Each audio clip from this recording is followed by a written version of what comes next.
ಓ ಯಾಕೋ ಎಂದು ಮದ್ಯಪಾನ ಮಾಡಬೇಕೆನಿಸುತ್ತದೆ ನನ್ನ ಮನ. ಓಹೋ ಹೀಗಿದೆ ಏನು ಈ ಆಲ್ಕೋಹಾಲಿನ ಗಮ್ಮತ್ತು. ಓಕೆ ಓಕೆ ಡ್ರಿಂಕ್ಸ್ ಮಾಡಲೇಬೇಕು.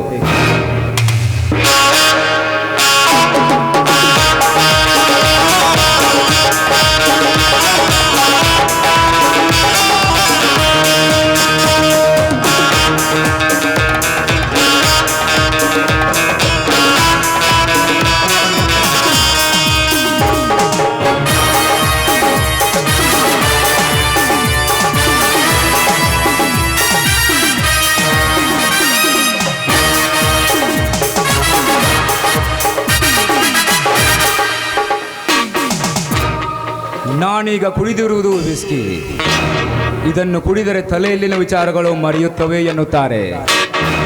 ಅವ್ವ ಅಪ್ಪ, ನಾನು ನಿಮ್ಮೊಂದಿಗೆ ಸಾಯುವುದನ್ನು ಬಿಟ್ಟು ಈ ಭೂಮಿಯ ಮೇಲೆ ಅನಾಥವಾಗಿ ಬದುಕಿಬಿಟ್ಟೆ.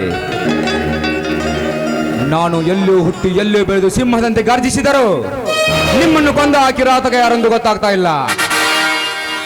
ನಾನು ಬದುಕಿರುವ ಕಾರಣವೇನೆಂದರೆ ನಿಮ್ಮ ಕೊಂದ ಚಂಡಾಲರನ್ನು ಪತ್ತೆ ಹಚ್ಚಿ ಅವರ ದೇಹವನ್ನು ತುಂಡು ತುಂಡಾಗಿ ಕತ್ತರಿಸಿ ಅವರ ರಕ್ತದಿಂದಲೇ ನಿಮ್ಮ ಆತ್ಮಕ್ಕೆ ಶಾಂತಿ ನೀಡಿದಾಗಲೇ ನನ್ನ ಛಲ ತೀರುತ್ತದೆ, ನಿಮ್ಮ ಋಣವೂ ತೀರಿಸಿದಂತಾಗುತ್ತದೆ.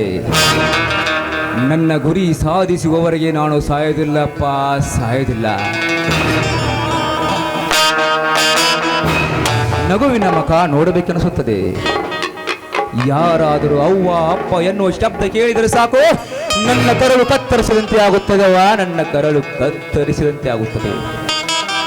ನಾನೆಂಥ ಪಾಪಿಯವ್ವ, ನಾನೆಂಥ ಪಾಪಿ. ಹೌದವ್ವ ಹೌದು, ನಾನು ಪಾಪಿ ಪಾಪಿ ಮಹಾಪಾಪಿ.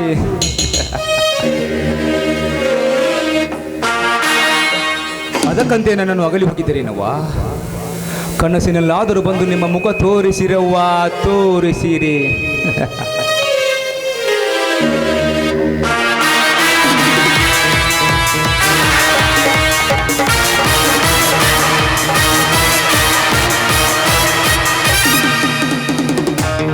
ಹೌದು ಹೌದು ಹೌದು, ನನ್ನ ಮಾತಾಪಿತರನ್ನು ಕೊಂದವನು ಕೆಟ್ಟ ಕಾಳಿಂಗ ಸರ್ಪವಾದರೂ ಸರಿ, ಅವನನ್ನು ಸುಟ್ಟು ಭಸ್ಮ ಧರಿಸುವೆ.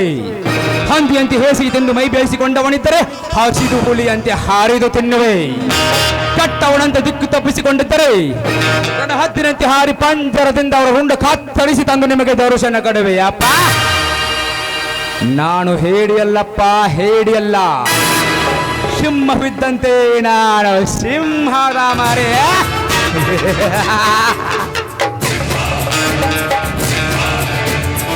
ದೇವರು ಎಲ್ಲಿ ಹುಡುಕಿದರೂ ಕಾಣದ ದೇವರೇ, ಜೀವನವೆಂಬ ನಾಟಕ ಬರೆದು ನ್ಯಾಯ ಅನ್ಯಾಯವೆಂಬ ತಂಡಗಳಿಂದ ಆಟ ಆಡಿಸುತ್ತಿರುವೆಯ ಕಳ್ಳ.